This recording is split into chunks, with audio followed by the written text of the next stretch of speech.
The film begins with Ava arriving at her old house in preparation for the engagement party of her best friend, Danica. The friends gather at the party, reuniting after a long period away. They had been friends since high school. Danica is now engaged to Teddy, son of local real estate developer Grant, and Milo, her ex-boyfriend, still has feelings for her. After the party, the four friends decided to go on a drive together. They run into a former friend, Stevie, and her friend Hannah. Stevie is bitter towards the others for feeling that they ditched her after high school, but they invite her to tag along with them, and she accepts. That day was the 4th of July, and everyone was heading out to watch the fireworks. They drive through the streets and stop to watch a fireworks display. Teddy is goofing off in the middle of the road, daring the incoming car to hit him, and nearly gets knocked down by the car until Milo pushes him out of the way. The others scold him for his reckless behavior. And then another car appeared. While swerving to avoid hitting Teddy, it lost control and slammed into the guardrail. The car teetered dangerously close to the cliff's edge. They all run to the car, desperately trying to keep the vehicle from plunging down. Inside the car, the driver was still alive, but despite their efforts to save him, the car slipped over the edge and crashed into the ravine below. Ava and Stevie pleaded they go down there to save the victim.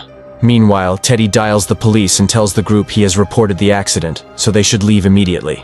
Ava and Stevie still insist they help the victim, but the others choose to return. They climb back into the car and leave. On their way, they are passed by the police heading toward the site. They go straight to Teddy's house. They all agree to keep whatever happened a secret. Ava, despite hesitation, also agrees to do the same. 1 year after the incident, Ava is going to Southport for Danica's bridal shower. At the airport, she meets a young woman named Tyler, who happens to be traveling to the same place. Ava is then picked up by Milo and Tyler tags along. Tyler reveals that she is there to create a horror podcast about a brutal massacre that took place in the town back in 1997. The friends gather at the party, where it turns out that Danica and Teddy broke up, and she is now engaged to Wyatt.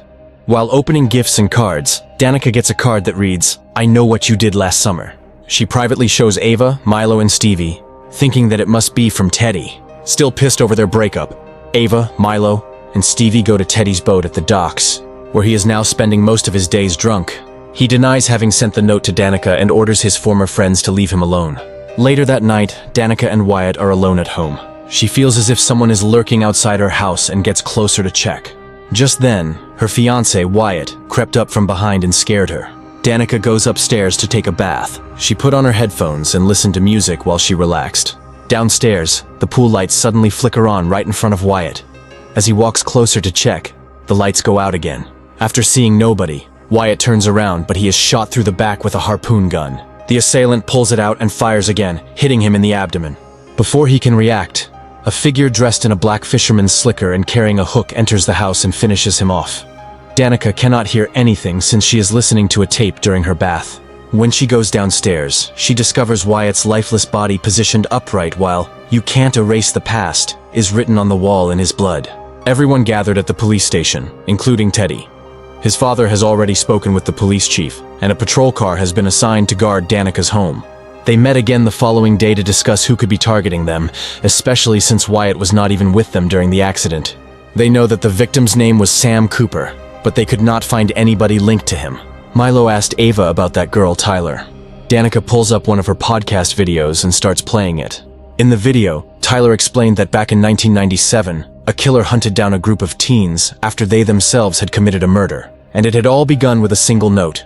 The group grew terrified because the same thing was happening to them now. Ava arranged to meet with her to figure things out.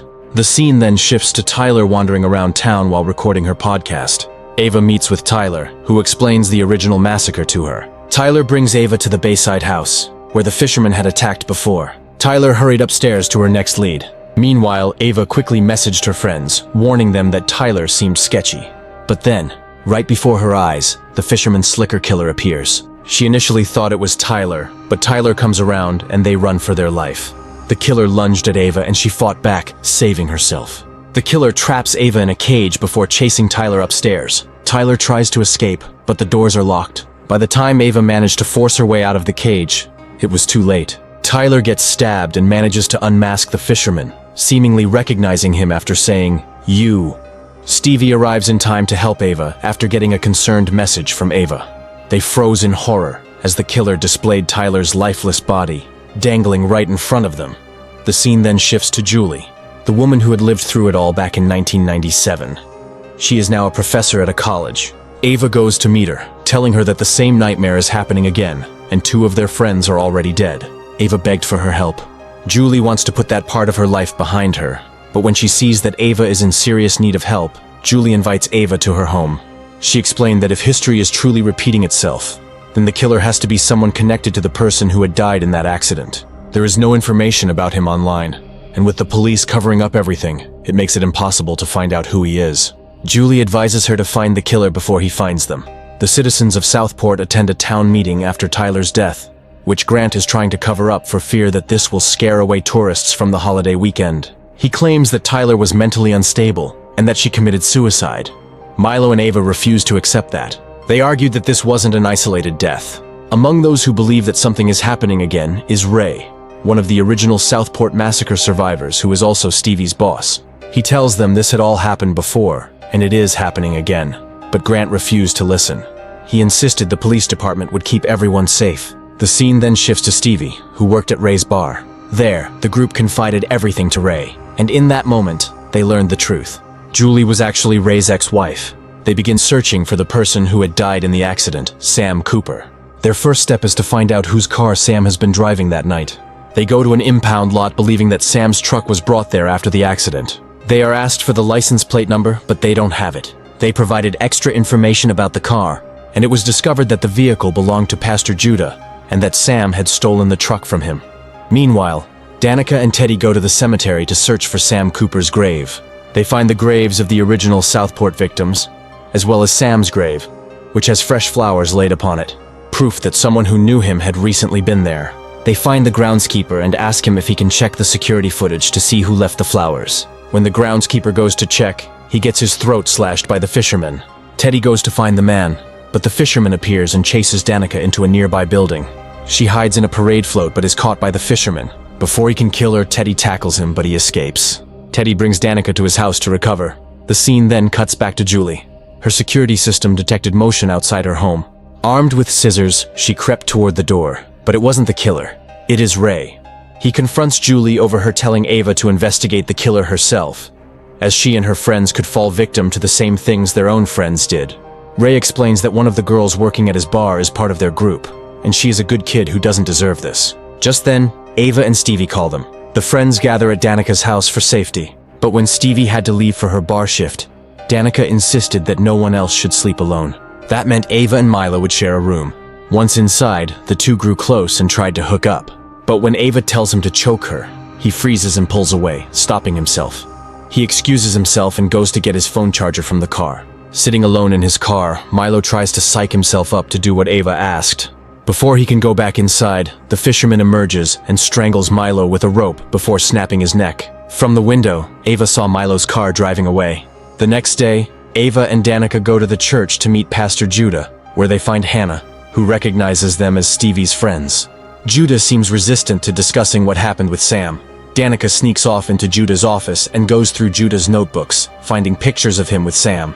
Ava warns Danica that Judah is coming, and she manages to hide in the closet undetected. Afterward, both Ava and Danica rush to the police chief, insisting that Judah was the killer, but instead of helping, the police chief reports everything back to Grant. He orders that they be kept at the police station for a while. The scene then shifts to Teddy. He was relaxing in a steam bath when he heard noises outside. On the glass before him, someone had written, "You are next." Moments later, doors began slamming shut on their own. As Teddy stepped out to investigate, the killer ambushed him from behind. With a knife, the fisherman in the slickers stabbed him repeatedly. Teddy fought back, striking with everything he had, then crawled desperately toward his house for safety. But inside, his father Grant sat listening to music, oblivious. Just then the doorbell rang. Grant opened the door only to find his son drenched in blood. In that moment, the killer struck again, murdering Grant right there at his own doorstep. Danica wakes up as the police station is scrambling in a panic. She and Ava are told to go. The entire town had gathered after the killer hung Grant and Teddy's bodies for everyone to see. Ray told the 3 surviving girls that they had to escape immediately, but then Ava discovered Milo's dead body inside his car. Stevie leads the 2 to a boat so they can get the hell out of Southport. The police show up at the church to arrest Judah, only to discover he has already been murdered, with his eyes gouged out and his body left kneeling. One of the officers then sees a picture on the wall. One of Judah with a group of church patrons. They include Sam, and standing next to Sam is Stevie. After going far enough out at sea, Stevie drops anchor and reveals herself as the fisherman to Danica and Ava. She was romantically involved with Sam after feeling that her old friends ditched her. Stevie contacted Sam to pick her up since she was starting to get uncomfortable with her friends. But she had no idea that it was him who crashed the truck until she read about it in the news. She has been plotting her revenge against her friends, starting with killing the men that Danica and Ava loved. The two fight back against Stevie and run to the deck. Stevie grabs Danica at hook point, just as Ray arrives to try and stop Stevie. She stabs Danica in the chest with the hook and throws her off the boat, and Ray shoots Stevie into the water. Ray brings Ava back to Southport. She contacts Julie and wonders how Stevie could have been acting alone, and Julie realizes that Stevie was never alone. In Ray's boat, Ava quickly figures out that he was Stevie's accomplice, and he intends to kill Ava now. Ava tried to leave, but the exit was locked. She smashed a window trying to escape, but Ray wouldn't let her go. Eva fought back, and just then Julie arrived to help. She saw Eva badly injured. She confronts her ex-husband, who basically went insane from his trauma and felt that what happened to them was being erased through history, so he needed people to remember. Before Ray can take the hook to Julie, Ava shoots him with the harpoon gun, killing him. At the same time, Danica washes up on the shore alive and is brought to the hospital. Days later, both Ava and Danica were seen coming from the hospital. The two grab some food by the beach and rekindle their friendship. Then Ava tells Danica that Stevie is still alive.